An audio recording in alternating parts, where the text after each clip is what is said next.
Equitas Small Finance Bank for convenient home banking. Get highest carpet area up to 70% only in Jane's Home. பாரம்பரியமான சுவையான புது அறிமுகம் KTV True Value Groundnut பார்க்குற வரைக்கும் நான் என்ன நினச்சேன்னா ஒரு சாதாரண ஏதோ ஒரு பிரச்சனையில் போய் அடிச்சிருக்காங்க அப்படின்ற மாதிரி நம்ம நினச்சிக்கிருந்தோம்.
அப்படி நடக்கிற காரியத்தை பேசுங்க.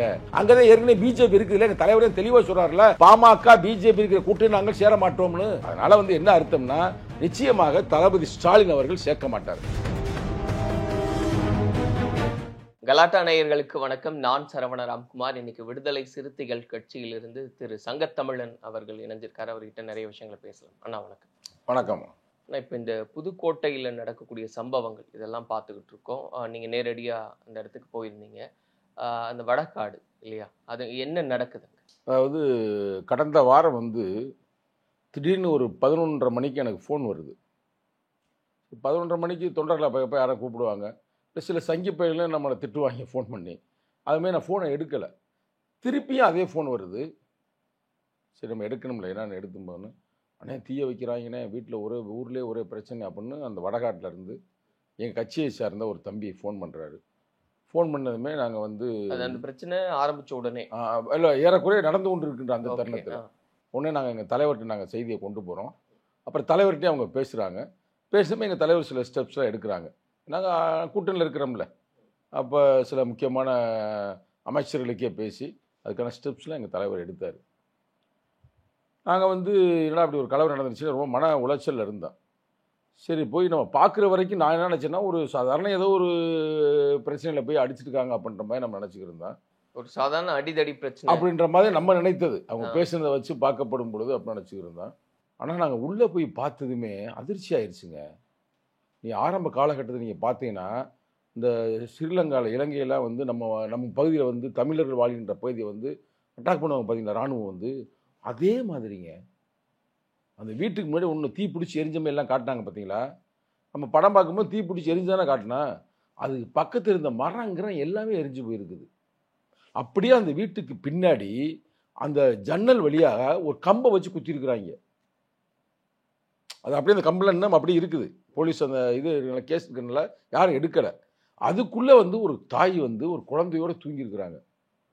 அது ஜன்னல் வழியாக கதவை மூடி இருக்குல்ல, ஜன்னல் வழியாக குத்திருக்கிறாங்க.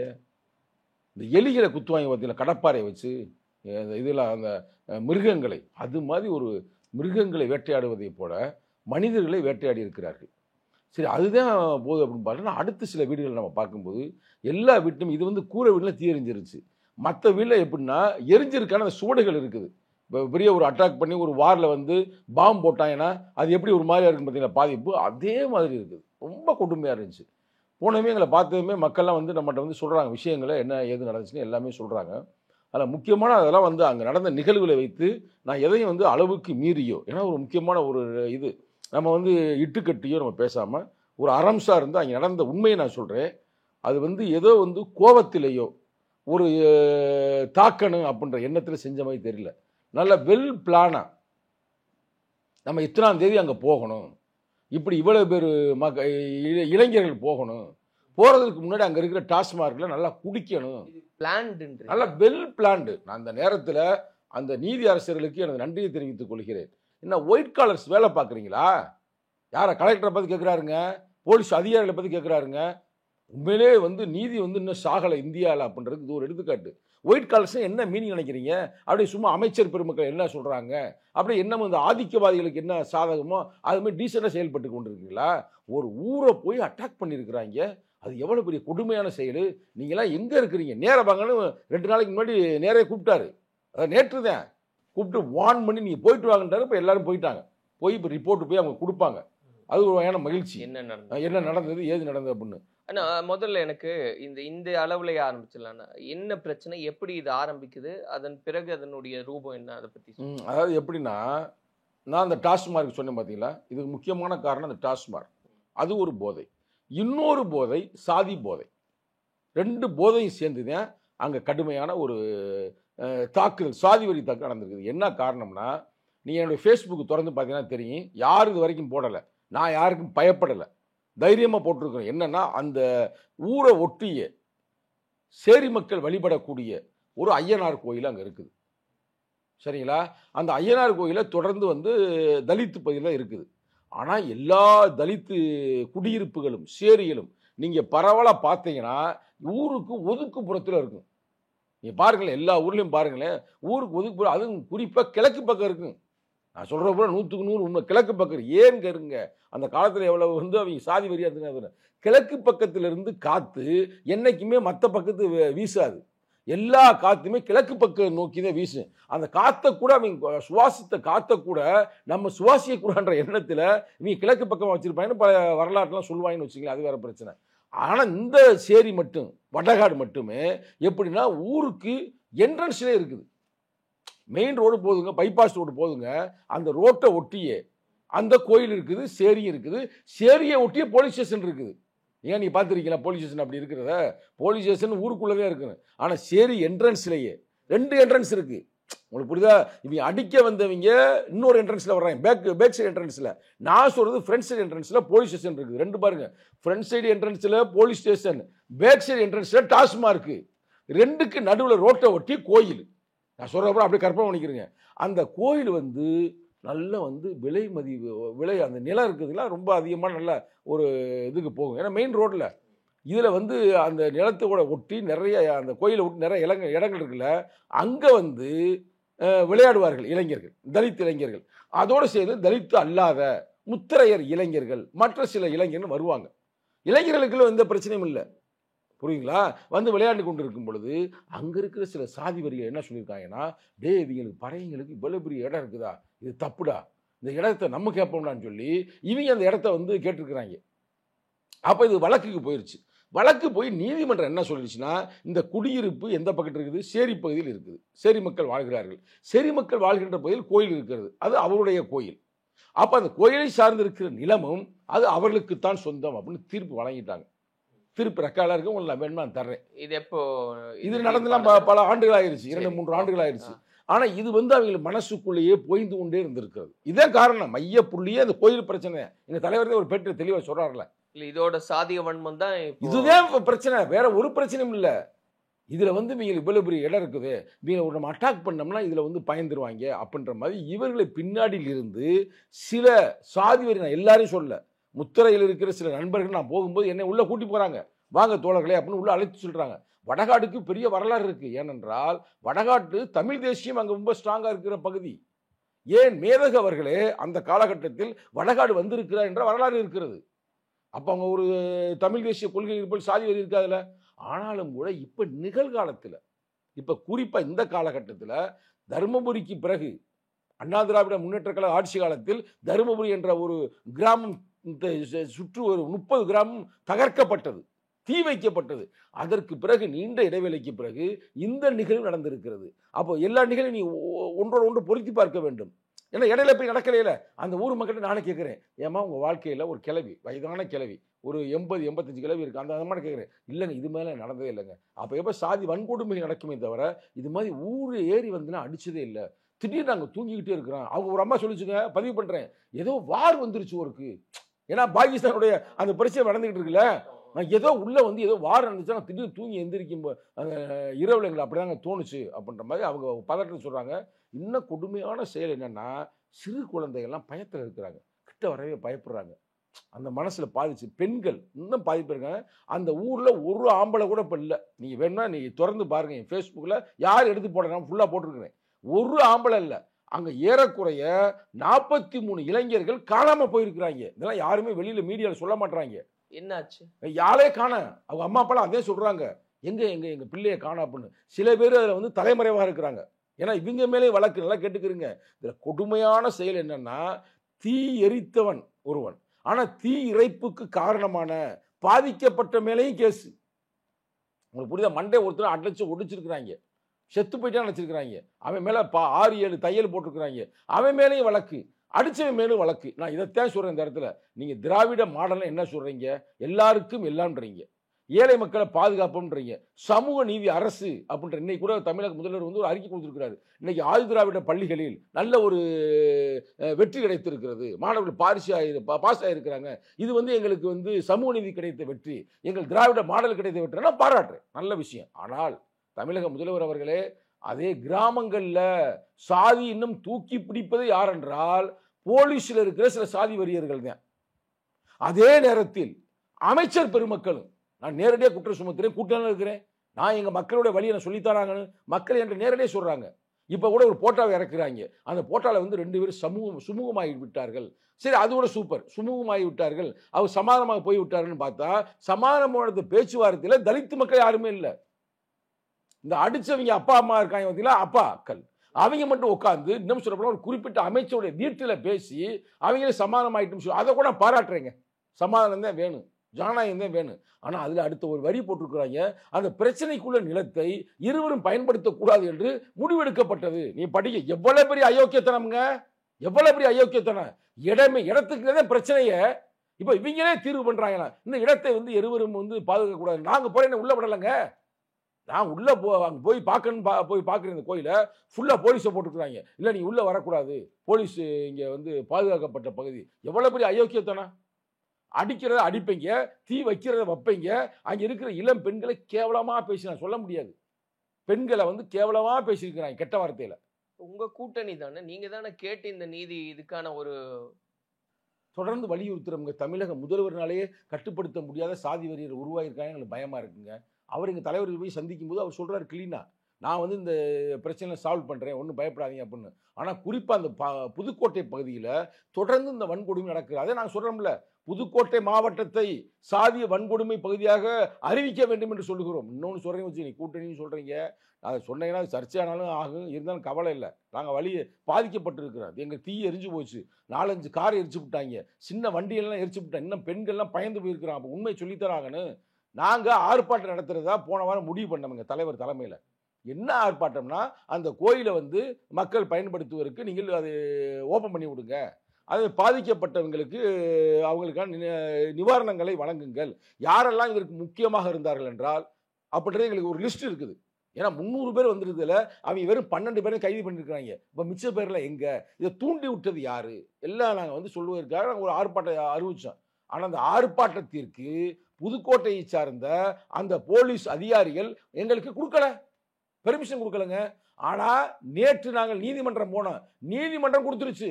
எங்க வன்னியர் சமூகம் அவங்க சாதி பெயரை சொல்லி ஒரு மாநாடு நடத்துறாங்க, சாதி பெயரை சொல்லி வன்னியர் மாநாடு அப்படி நடத்துறாங்களா, வன்னியர் சங்கம் நடத்துறதுலையா, அதுக்கு பெர்மிஷன் கொடுக்குறாங்க.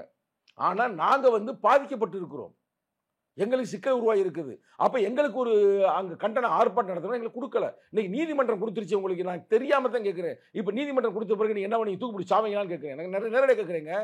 இதை மரியாதையை எங்களுக்கு கொடுத்துக்கலாம்ல முன்னாடியே. இன்னைக்கு நீதிமன்றம் கேட்குது, என்ன ஒயிட் காலர்ஸ் வேலை பார்க்குறீங்களா, மக்கள் பக்கம் நீங்கள் நிற்கலையா? அப்போ யாரை கேட்குறாங்க? நீ நினைக்கிற மாதிரி அவங்க வந்து நீதிபதி வந்து வெறும் அந்த போலீஸ் அதிகாரிகளை கேட்குறாரு, இல்லை ஐஏஎஸ் கலெக்டரை கேட்குறாருன்னு இல்லை, அரசாங்கத்தை பார்த்து கேட்கிறார். இதுல அரசு இன்னும் என்ன செய்ய வேண்டியது இருக்கு அப்படின்னு அரசு வந்து ஒரு அறத்தின் பக்கம் நின்று, நேர்மையின் பக்கம் நின்று, உண்மையிலேயே நீங்க வந்து பெரியாரை உள்வாங்கியது உண்மை என்றால், புரட்சியாளர் அம்பேத்கருக்காக நீ உறுதிமொழி ஏற்கிறீர்கள் அது உண்மை என்றால், நியாயமா நீங்க தீர்ப்பு வழங்க. எங்க தம்பிமார்கள் தப்பு செய்திருந்தால் தூக்கி உள்ள போடுங்க, நாங்க ஒண்ணுமே சொல்லல. இப்ப வரைக்கும் அறத்தின் பக்கம் நிக்கலங்க. அதான் அறச்சட்டத்தோட நான் பேசிக் கொண்டிருக்கிறேன். ஏங்க 300 பேர் வந்திருக்கிறாங்க. அதே இப்ப நீதிபதி மடக்கிட்டாரு வர. அதுக்கு இருக்கிற கேமரா எடுத்திருப்பீங்களா, சிசிடிவி புட்டேஜ் இருக்குல்ல, எல்லாத்தையும் கொண்டாந்து போடுன்ட்டாரு. இப்ப நீ எங்க போவ? நான் கேட்கிறேன். இந்த நீதிமன்றம் மட்டும் பேசாம இருந்திருந்தாருன்னு வச்சுங்களேன், ரொம்ப நான் வந்து இதாக இருப்பேன். அவர் பார்த்துருக்கிறாரு. அவர் யாருக்கோ சொல்லியிருப்பாங்க, நிச்சயம் நீதிபதி ஒரு நல்ல மனிதராக கூட இருக்கலாம். அவர் யாருன்னு தெரியல, நமக்கு பேர் கூட தெரியல. ஆனால் அவர் பார்த்துட்டு அவர் நேராக கேட்டார், நீங்கள் ஒழுங்காக போகிறீங்களா போல கலெக்டர், இல்லைன்னா உங்களை வந்து பதவியிலிருந்து நான் தூக்கி எறிவேன்ட்டார். இப்போ நாங்கள் வந்து எவ்வளோதான் சரி, ஐயோ கூட்டணியில் இருக்கிறோம்டா, நம்ம வாயை திறந்து பேசக்கூடாதா, அமைதியாக இருப்போம்டா அப்படின்னு நாங்கள் இருக்கலை. ஒருவேளை நாங்கள் கூட இருந்துடலாம். ஆனால் பொதுமக்கள் ஏற்றுக்கொள்ள மாட்டான்ல. இப்ப இந்த கலவரத்துக்கு பிறகு இந்த அடி இதெல்லாம் ஓகே, நீங்க சொல்ற மாதிரி இது வந்து ஒரு சாதிய வன்மம், இது பேசிதான் ஆகணும், அது யாரா இருந்தாலும் நம்ம பேச வேண்டியது கடமை அப்படின்றது. ஆனா இது வரைக்குமே வந்து கூட்டணியில் இருந்தப்போ வந்து இந்த தோழமை சுட்டுதல் அப்படின்னு ஒரு மென்மையான போக்கு கடைபிடிச்சிட்டு இப்போ வந்து ரொம்ப அக்ரெசிவா பேசுறீங்க. திராவிட மாடல் அப்படின்றதெல்லாம் சொல்லியே நீங்க பேசும்போது அந்த பாட்டாளி மக்கள் கட்சி உள்ள வந்துருன்ற ஏதாவது ஒரு பதட்டம் தான் அதுக்கெல்லாம் காரணமா? அந்த பதட்டம் கேள்வியே தவறா கேட்குறீங்க. இது வந்து தவறான கேள்வி. ஏங்க எங்க மக்களுங்க அண்ணா இல்ல இதை நான் சொல்லியே சொல்றேன். இந்த இதுல நீங்க பேசுனதை பத்தி இது இல்ல, சரியான வாதம் தான், சரியான வார்த்தை. அப்ப அமைதியா இருக்கு சொல்றீங்களா? இது வரைக்கும் மென்மையா இருந்தது. அப்படிலாம் விடுதலை சிறுத்தை எப்பயும் மென்மையா இல்ல. எல்லாம் தலைவர் பலமுறை கூப்பிட்டு சொல்லிட்டாரு, ரொம்ப நீ வந்து பேசாதப்பா, நீ வந்து கூட்டணியில் இருக்கும்போது நம்ம ரொம்ப பேசக்கூடாது. இப்ப தலைவரை பேசலாம் அப்படி தலைவர் பேசுவாரு. பேசுற விடுதலை சிறுத்தையுடைய இளஞ்சிறுத்தை எழுச்சி பாசறை ஒரு அட்டானமஸ் பாடி, நல்லா கேட்டுக்கிறீங்க. மக்கள் பாதிக்கப்படும் பொழுது நான் எங்கள் தலைவரை வந்து தனிப்பட்ட தொல் திருமாவளவன் நான் பார்க்கறது, அவர் ஒரு அமைப்பு மாதிரி. அந்த அமைப்பில் நாங்கள் படித்தோம், அந்த பல்கலைக்கழகத்தில் படிச்சிருக்கிறோம், அந்த வழியில தான் நாங்கள் பேசுகிறோம். இப்போலாம் நான் வந்து உண்மையிலேயே நான் பேசுவது வந்து கூட்டணிக்கு கூட சிக்கல் கூட வரலாமா இல்லைன்னு சொல்லுங்க. நான் நேரடியாக போய் பார்த்தேங்க, பார்த்து எனக்கு தூக்கம் வரலைங்க. பெண்கள்லாம் அழுகுறாங்க. அந்த வள்ளுவன் சொல்லுவேன், ஏழைகள் அழுத கண்ணீர் கூடிய வாளுக்கு சமம்ன்றேன். அப்போ இப்படியே நீங்கள் அடிப்பீங்க, இப்படியே நீங்கள் இது பண்ணுவீங்க, நாங்கள் அமைதியாக இருக்கணும்ன்றீங்களா கூட்டணியில்? நீ சொல்லுங்க, நீ சொல்றத பார்த்தா நான் சொல்லவே இல்லைன்னா நீங்க எல்லா காலத்திலயும் இந்த ஒரு அரசீற்றத்தை எல்லா காலத்திலுமே விடுதலை சிறுத்தையில் இந்த அரசீற்றத்தோட தான் இருக்குது. எங்க தலைவர் கூட அமைதியா இருந்து வாயை என்ன மூட சொல்லல, ஆனால் அறம் சார்ந்து பேசு. நீ சில நேரங்களில் கோபத்தில் ஏதாவது வார்த்தையை விட்டுறாத, வார்த்தை ரொம்ப முக்கியம் அப்படின்னு அரசியல் தான் படித்திருக்கிறாரு தவிர நீ அமைதியா இருந்து எங்கன்னு சொல்லல, எங்க நீ மூளையில போய் இருன்னு சொல்லல. அடங்க மறு அத்துமீறு திமிர் எழு திருப்பி அடிங்கன்னு சொல்றாரு. அதுல ஒன்றும் மாற்று கருத்து இல்லை. இன்னைக்கு அதே கருத்தை வந்து எப்படி சொல்றாருன்னா, அமைப்பாய் திரளுவோம், அங்கீகாரம் பெறுவோம், அதிகாரம் வெல்வோம்ன்றாரு. அமைப்பாதல் மட்டுமே அதிகாரங்கள் கிடைக்கும், அந்த அதிகார வலிமையே ஆதிக்கத்தை தகர்க்கின்றாரு. இப்ப நல்லா கேட்டுக்கிறீங்க, அங்கே பேர் 150 குடும்பம், அதனால இவன் வந்து அடிச்சுட்டேன். 300 குடும்பம் வந்து இதே இந்த 150 குடும்பம் அங்கதான் இருக்குது. இப்ப அவங்க வேலூர்ல அடிக்க முடியுமா, சென்னையில் அடிக்க முடியுமா? நான் கேட்கிறேன், நேரடியாக சொல்றேங்க. கடலூர்ல அடிக்க முடியுமா, சிதம்பரத்தில் அடிக்க முடியுமா, காஞ்சிபுரத்தில் அடிக்க முடியுமா? ஏன்னா அங்கதான் நாங்க மெஜாரிட்டியா இருக்கிறோம். நாங்க மெஜாரிட்டியா இருக்கிற காரணத்துக்காக நாங்க போய் எங்க அடிச்சிருக்கோமா? வரலாற்று எங்கேயாவது ஒரு இடத்துல விடுதலை சிறுத்தை கட்சியை சார்ந்தவன் தீ வச்சிருக்கிறேன் குடிச்சு ஒரு வரலாறு சொல்லுங்க, நான் வாய மூடி நாங்க இருக்கிறோம்ங்க. நாங்க அப்படி செய்யறதே இல்லைங்க. நான் இன்னும் சொல்றேன், ஒரு உண்மை சொன்னி அதிர்ச்சி ஆயிருவீங்க. நாங்க வந்து அவர்கள் பறையர்கள் அப்படின்றதுக்காக நாங்க போய் பேசல, பாதுகாக்கல. அவர்கள் தமிழர்கள், யாருக்கு நடந்தாலும் கேட்போம். இதே முத்தரையர் மக்களுக்கு ஒரு பிரச்சனைன்னு வந்தால் நாங்கள் தாங்க முதல்ல போய் கேட்போம். எங்களை அடக்குமுறை ஆதிக்கம் சுரண்டல், இதுதான் எங்கள் அளவுகோல். சில பேர் எல்லா பேரும் என்ன நினைக்கிறாங்க, ஐயோ அவங்க மக்களுக்கு நீங்கள் போய் பாருங்க பிரதர், தயவு செய்து கலெக்டர் டிவி இன்னைக்கு இந்தியாவிலே இன்னும் சொல்ல போனால் தமிழில் அந்த இதுலேயே வந்து நம்பர் 1 சேனல் தான். நீங்கள் தயவு செய்து கேமரா எடுத்துகிட்டு போய் அங்கே நீங்கள் போய் பாருங்களேன். நீங்களே மன நொந்துருவீங்க, மனம் உடஞ்சி போயிருவீங்க. நான்லாம் வந்து வெளியே உள்ளே போகிறது வரைக்கும் ஏதோ ஒரு சின்ன நிகழ்வு மாதிரி நடந்திருக்கும் போது 2 பேருக்கு கலவரம் போருக்கு, இவன் அடிச்சிருக்கேன் அவன் அடிச்சிருக்கேன், எதை அவங்க அடிச்சுட்டேன்னு பார்த்தேன். ஆனால் அங்கே உள்ளே போன அப்புறம் தெரியுது, இது ஒரு யுத்த கலை மாதிரி போர் கலை இருக்குது. பார்த்தீங்களா, ஒரு ஊரை போய் அட்டாக் பண்ணுறாங்களே. இப்போ எப்படி பாகிஸ்தானில் அந்த பிரச்சனை வந்து இங்கேருந்து அடித்தாங்களே, மிசைல்ஸை வச்சு அடித்தாங்களேங்க. நம்ம எப்படி அடித்தோம், கரெக்டாக இலக்கு பார்த்து தீவிரவாதிகளை பூரா காலி பண்ணோம்ல, அது மாதிரி ஒரு ஊருக்குள்ளே போய் இவங்க அடிச்சிருக்கிறாங்க சாதியின் பெயரால். அண்ணா இப்போ இதெல்லாம் தாண்டினா இப்போ பாட்டாளி மக்கள் கட்சியினுடைய அந்த மாநாடு அப்படின்றத எப்படி பார்க்குறீங்க? குறிப்பாக அன்புமணி அவர்கள் பேசும்போது அடங்க மாதிரி இப்படியெல்லாம் நாங்கள்லாம் பேச மாட்டோம், சொல்ல மாட்டோம், எங்கள் இளைஞர்களை படின்னு தான் நாங்கள் சொல்லுவோம் அப்படின்னு ஒரு சீண்டல் அப்படின்றது இருந்தது. அது எப்படி இதுக்கு வந்து நான் எப்படி பார்க்குறேன் என்பதை விட எங்கள் தலைவர்கிட்ட இந்த கேள்வி கேட்குறாங்க. மதுரையில் வந்து ஒரு நிகழ்வுக்காக எங்கள் தலைவர் வந்திருந்தார். அப்போ நானும் அங்கே இருந்தேன். அப்போ எங்கள் தலைவர்கிட்ட கேட்கும்போது தலைவர் தெளிவாக சொல்கிறாரு, பரவாயில்ல இப்போ தான் அன்புமணிக்கு அறிவு வந்திருக்கு, பரவாயில்ல. ஒரு காலத்தில் வந்து தீய வையின்பாங்க, ஒரு காலத்தில் வந்து குடிசை எறியும்பாங்க, ஒரு காலத்தில் வந்து கொலை செய்யும்பாங்க. ஆனால் இன்னைக்கு மரத்தை வெட்டு சொன்னது வேணாம் இல்லைன்னு சொல்லுங்க. மரத்தை வெட்டினவங்க இன்னைக்கு வந்து படிடா அப்படின்னு சொல்கிறாங்க. சிறப்பு. அவங்க நான் பாராட்டுக்கிறோம். தலைவரை பாராட்டிட்டாரு, நானும் பாராட்டுகிறேன். எங்களை வந்து நீங்கள் கலாய்க்கலாம், எங்களை கேவலமாக பேசக்கூட நீங்கள் சொல்லலாம், அவ்வளோ பெரிய கூட்டத்தை கூட்டி. ஆனாலும் கூட இன்னைக்கு அந்த அறிவு வந்திருக்குல்ல, படிடா அப்படின்னு சொல்கிறேன், அதை நான் பாராட்டுறேன். ஆனால் இன்னொரு வழி சொல்கிறேன் பாருங்க, அடங்க மறு அத்துமீறு திமிரி எழு திருப்பியடி என்பது அவங்க நினைக்கிற மாதிரி இது வன்முறைக்கான சொல்லாடல் அல்ல. அடுத்த தலைமுறைக்கான ஒரு வீரியமிக்க ஒரு எழுச்சியான ஒரு வார்த்தைகள். இது வெறும் பறையர்களுக்கு மட்டும் இல்லை, பல்லர்களுக்கு மட்டும் இல்லை, அருந்ததி மக்களுக்குமான வார்த்தைகள் அல்ல. ஒடுக்கப்பட்டு கிடக்கின்ற உலகத்தில் அனைவருக்குமே எழுந்திருக்கணும்ல. அவன் பூரா பேசுகிற பேச்சு தான் இந்த வார்த்தை. அதை நம்ம சும்மா அது வந்து எல்லாருக்கும் பொருந்தும். நீங்கள் இப்போ அராப் மொழியிலே போய் அரபியில் போய் ஒருத்தன் அடக்குமுறையை உருவாக்கினீங்கன்னா அவன் அடக்குமுறையை மீண்டு எழுந்து தானே வரணும். அப்படி தானே முகமது நபி வந்தார், அப்படி தானே இயேசுநாதர் வந்தார். நான் சொல்றது மறுக்கிறீங்களா? இயேசுநாதருக்கு நடந்த கொடுமைகள்லாம் எவ்வளோ நடந்துச்சு அந்த காலகட்டத்தில்? அவர் அதை எதிர்த்தானே போராடுறாரு. அதைத்தான் எங்கள் தலைவர் சொல்கிறார். இப்போ ஒரு பருந்து இருக்குது, பருந்து வந்து கீழே போய் கோழி குஞ்சை போய் பிடிக்குது. பார்த்துருக்கீங்களா? கிராமங்களில் பார்த்துருக்கீங்களா? இங்கேயே பார்க்க முடியாது கோழியெல்லாம். அவன் கோழி குஞ்சை பிடிக்கும் பொழுது அந்த தாய் கோழி பருந்தையே திருப்பி அடிக்கும். பார்த்துக்கலாம், அந்த குஞ்சை காப்பாற்றுவோம். அதுதான் அத்து மீறுதல் என்பது. அடங்கமறு அத்துமீறு திமிரியல் திருப்பி அடி என்பது. அந்த கோழி குஞ்சுகளை பாதுகாக்க வேண்டும் என்பதற்காக கோழிக்கு ஒரு கோபம் வருது பார்த்தீங்களா, வர வேண்டும் என்பதே எங்கள் கருத்து. அதுக்காக வாய மூடி நம்ம கடக்க முடியாது. அப்படி கடந்தனால தான் இன்னைக்கு வந்து தீய வைக்கிறேன்.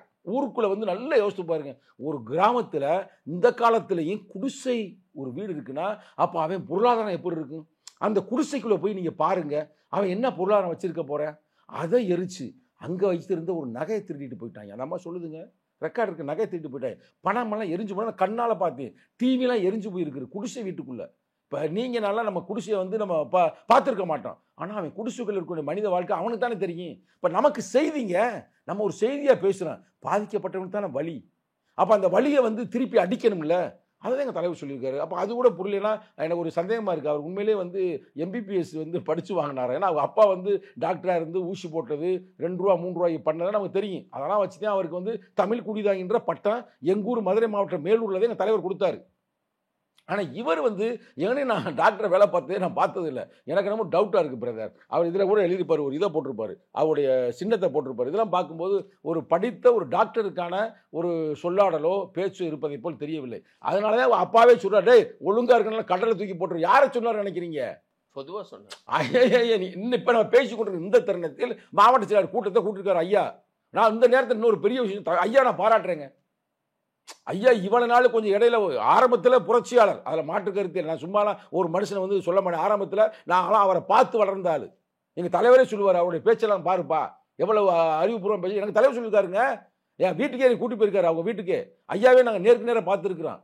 அது ஒரு ஆனால் இடையில வந்து அவர் சங்கியுடைய கையில் போய் ஆதி திராவிடர்களுக்கு எதிர்ப்பாக தலித்துக்கு எதிர்ப்பாக ஒரு கட்டமைப்பு உருவாக்குனார்.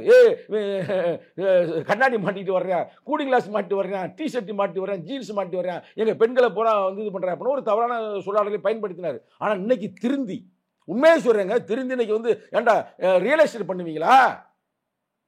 சொல்றாரா சொல்லலையா? யாரை சொல்றாரு நினைக்கிறீங்க?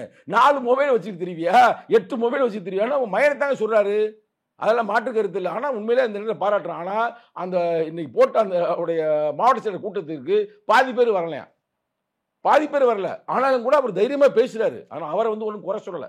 ஏன்னா வயது முதிர்ந்த ஐயா இன்னைக்கு வந்து சொல்ல போனோம்னா எங்களுக்கு கருத்து முரண் இருந்தாலும் கூட வயது முதிர்ந்த அவரை நான் தவறாக பேசலை. ஆனால் அவர் மயனுக்கு, நீங்கள் கேட்டீங்களா அந்த கேள்வி, மயனுக்கு வந்து இன்னும் வந்து ஒரு படித்த ஒரு டாக்டர் மாதிரி இப்போ அவர் பேசலை, தற்குறித்தனமாக பேசுகிறார். நான் நேரடியாகவே நான் குற்றம் சுமத்துகிறேன். இப்போ 2026 தேர்தல் திமுக கூட்டணியில தான் விசிக தொடருமா?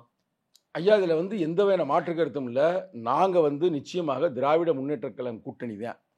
சரிங்களா? ஒருவேளை பாமக வந்தால் அது வர்றப்ப நீங்கள் வாங்க, நான் பேட்டி கொடுக்குறேன். எங்கள் தலைவர்கிட்ட இதே கேள்வி தான் கேட்குறாங்க, இதே கேள்வி.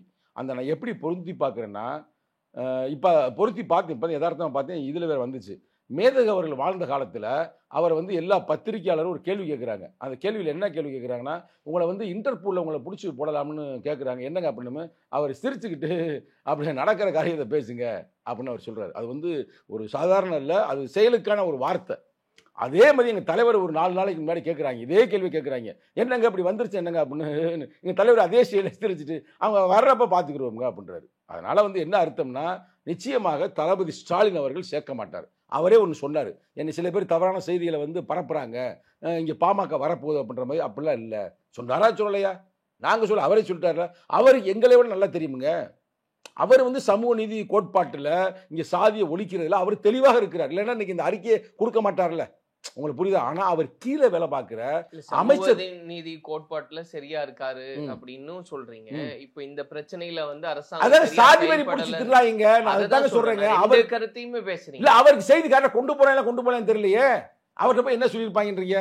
2 பேரும் சண்டை போட்டுக்கிட்டாங்க, 2 பேரும் அடிச்சுக்கிட்டாங்க போதையில. உங்களுக்கு புரியுதா? இப்போ டாஸ்மார்க் நான் திறக்க விட மாட்டேன். இது வரைக்கும் டாஸ்மார்க் அங்கே மூடி வச்சிருக்கிறேன். டாஸ்மார்க்கை நான் மீண்டும் சவால் விட்டு சொல்லுகிறேன். நான் திமுக அரசாங்கத்துக்கே சொல்லுகிறேன், அந்த ஊரில் டாஸ்மார்க்கை திருப்பி நீங்கள் திறந்தீங்கன்னா விடுதலை சிறுத்தையுடைய இளைஞரணி நேரடியாக களத்தில் நாங்கள் போராடுவோம். டாஸ்மார்க் தான் அங்கே முக்கியமான காரணமே. உங்களுக்கு புரியுதா? இந்த கலவரத்துக்கு முக்கியமான காரணம் 2 போதை, சாதி போதை, மது போதை. ஆனால் நீங்கள் கேட்குறீங்க, இந்த கூட்டணி கேட்குறீங்களே, நாங்கள் அவங்கள பேச முடியலைங்க. நாங்கள் சொல்கிறது எங்கள் வழியை அவர் புரியுங்க. திமுகவில் இருக்கின்ற உண்மையிலே திமுக பற்று உள்ளவர்கள், கொள்கை கோட்பாடு உள்ளவர்கள் சங்கத்தை மேல வழி புரியும். ஏன்னா அப்படித்தான் கலைஞர் அவர்களை வளர்த்திருக்கிறாரு. ஆனா இப்ப நீங்க வந்து ஏடிஎம்கேலையோ மற்ற கட்சியிலையோ பாமகலையோ பிஜேபியில பேச முடியுமா? நான் கேட்கிறேன், ஓப்பனா நான் கேட்கிறேன்ல. இப்ப நீங்க சொல்றீங்க இங்க இல்லைன்னா எங்க அப்படின்னு கேட்குறீங்க. அங்கதான் ஏற்கனவே பிஜேபி இருக்குதுல்ல. எங்க தலைவரே தெளிவா சொல்றாருல, பாமக பிஜேபி இருக்கிற கூட்டணி நாங்கள் சேர மாட்டோம்னு. இப்போ எங்களுக்கு இவ்வளவு கொடுமை நடந்தாலும் கூட கேட்கிறோமா இல்லையா? இப்போ புரட்சியாளர் அம்பேத்கர் வாழ்ந்த காலத்தில் சாதி கொடுமை நடந்துச்சா நடக்கலையா? இன்னைக்கு நிகழ்காலத்தில் சாதி கொடுமை நடக்குது. ஆனால் அன்னைக்கு இருந்ததை விட இன்னைக்கு குறைந்து இருக்கிறது. எங்களால் கேட்க முடியலங்க தைரியமா, இல்லைன்னா கேட்கக்கூட முடியாதுங்க. இப்போ மத்திய பிரதேஷ், உத்தரப்பிரதேஷ், குஜராத்லாம் இதுமாரி சேர போட்டு நீங்கள் கேமராவில் இப்படி உங்கள் ஊரில் பாதிப்பாமல கேட்பீங்க, பேச முடியாது. இப்போ நானே சொன்னேன் வரலாறு 90களில் நாங்கள் மதுரை மாவட்டம் மேலூர், அங்கெல்லாம் வந்து இப்படி ஒரு பிரச்சனை கொலையை பண்ணிவிட்டு இல்லை தீயை வச்சுக்கிட்டு என்னம்மா சொல்லுவாங்க, அது யதார்த்தமாக நடந்துருச்சு. சாமி குத்தம், பாம்பு கொத்திருச்சு, உங்களுக்கு புரியுதா? மலையிலேருந்து விழுந்துட்டேன், மாடு குத்திருச்சு, பாம்பு குத்தி கடிச்சு பிடிச்சான், இது மாதிரி கொண்டாந்து கேஸை முடிச்சுருவாங்க. ஆனால் இப்போ நாங்கள் நேரடியாக களத்துக்கு போகிறோம், நேரடியாக அங்கே என்ன பிரச்சனை கண்டுபிடிச்சி வந்து கொண்டு பேசிக்கிறோம்ல. இப்போ இது வந்து ஒரு வகையான எங்கள் மக்களுக்கு பாதுகாப்பு தானே. இப்போ நாங்கள் திடீர்னு இப்போ எங்கள் தலைவர் எப்படி இன்னும் நான் வருகின்ற 19 ஆர்ப்பாட்டம்ங்க. ஆர்ப்பாட்டத்திற்கு முன்னால் நிச்சயமாக எங்கள் தலைவர் நேரடியாக சந்தித்து தமிழக முதல்வரிடம் இப்போ நான் சொன்ன அந்த வழிகள், இன்னும் சொல்ல முடியாத சில விஷயங்கள்லாம் இருக்குது, அதை இப்போ ஓப்பனாக பேச முடியாது. அது எல்லாமே நாங்கள் அங்கே போய் அவர்கிட்ட கொடுத்து நடவடிக்கை எடுக்க சொல்லுவோம். நிச்சயமாக எடுப்பார், எனக்கு நம்பிக்கை இருக்குது. எங்களுக்கு என்ன ஒரு சின்ன டவுட், நான் ஓப்பனாக சொல்லி விட்றேன், இல்லை ஒன்றும் மருந்து இல்லை. 2ஆம் கட்ட அந்த தலைவர்கள், அது குறிப்பாக அமைச்சர் பெருமக்கள் ஒரு சில பேருக்கு சாதி வெறியோடய செயல்படுறாங்க. அதே போல பிரச்சனை, அவங்க தான் போய் ரிப்போர்ட் கொடுக்க முடியும். ரிப்போர்ட் யார் கொடுப்பாங்க? அதை பற்றியும் தெளிவுபடுத்தி பேசிடலாம். ஆமாங்க, இப்போ நாங்கள் இப்போ அவருக்கு கேட்டுட்டே ஆகணும். ஏன்னா கலெக்டர் சொல்கிறாரு, கலெக்டர் இப்போ பார்த்துட்டு வந்து இப்போ அவர் செய்தி சொல்கிறாரு, இவ்வளோ கொடுமை நடந்திருக்கு அப்படின்னு இப்போ செய்தி கொடுத்துருக்காருங்க. அப்போ இதை போய் அவர் நீதிமன்றத்தில் கொடுப்பார்ல, இப்போ நீதிபதி இன்வால்வ் ஆகிட்டார்ல. அப்போ இதுலேருந்து என்ன தெரியுது, அப்போ எங்கேயோ ஒரு இடத்துல பிரச்சனை இருக்குல்ல, அதை நான் ஓப்பனாக பேசுகிறோம்ல, அது காது கொடுத்து நிச்சயம் அவர் கேட்பார். நான் கூட்டணி இருக்கின்ற இந்த விஷயத்துக்கு மட்டுமல்ல, நாங்கள் கூட்டணி இருந்தாலும் இல்லாட்டினாலும் ஒரு தலித்து மக்கள் பாதிக்கப்படுவதை ஜனநாயக சக்தி யாருமே விரும்ப மாட்டாங்க. நீங்கள் ஏன் ஏடிமிக்காரனாக கூட இருக்கட்டும், இல்லை அந்த முத்திரை சமுதாயத்தை சார்ந்த மக்களாக கூட அறிஞர் பெருமக்கள் இருக்கட்டும், ஏற்றுக்கொள்வார்களா? சாதி வரி பிடிச்ச ஒரு ஊரில் அங்கேயே பாருங்கள் 100 பேர் இருக்கிறான்னா, அந்த ஊரில் ஒரு பேச்சுக்கு எடுத்துக்காட்டுக்கு சொல்கிறேன், ஒரு 5 பேர் 105 பேர் சாதி வரி பிடிச்சி தெரியுமே. ஆனால் அவனுக்கு எந்த அறிவு இருக்காது, ஒன்றும் இருக்காது. நான் சொல்கிறது நிதர்சனம், உண்மைங்க. அந்த 5 பேர் தான் அவங்கள பூரா விஷத்தை கக்குகிறது. இப்போ பாருங்களேன், அதில் ஒரு 5 பேர் கிளப்பி விட்டுருப்பான்ல, இதில் 300 பேர் வந்துட்டான்ல. இப்போ இந்த 300 பேர் தாய் தகப்பனுக்கு இதில் விருப்பம் இருக்காது. ஆனால் அவனுக்கு தெரிஞ்சோ தெரியாமலோ இந்த சாதி வரியர்களுக்கு ஆதரவாக இருக்கணும். இதே யதார்த்தம் நான் சொல்கிறது. இதை மக்கள் புரிஞ்சு கொள்வாங்க. மக்கள் புரிகிறார்களோ புரியவில்லையோ, தமிழக முதல்வர் நிச்சயமாக புரிந்து கொண்டு நடவடிக்கை எடுப்பார் என்று நான் நம்புகிறேன். பொறுத்திருந்து பார்க்கலாம். அந்த பாதிக்கப்பட்ட மக்களுக்கு நீதி கிடைக்கணும், அதே போல இந்த பிரச்சனைகள் திரும்ப திரும்ப நடக்காம ஒரு சூழ்நிலை வரணும், அதுதான் எல்லாருடைய எதிர்பார்ப்பும். நன்றி, வணக்கம். Equitas Small Finance Bank for convenient home banking. Get highest carpet area up to 70% only in Jane's Home. பாரம்பரியமான சுவையான புது அறிமுகம் KTV True Value Bronadial.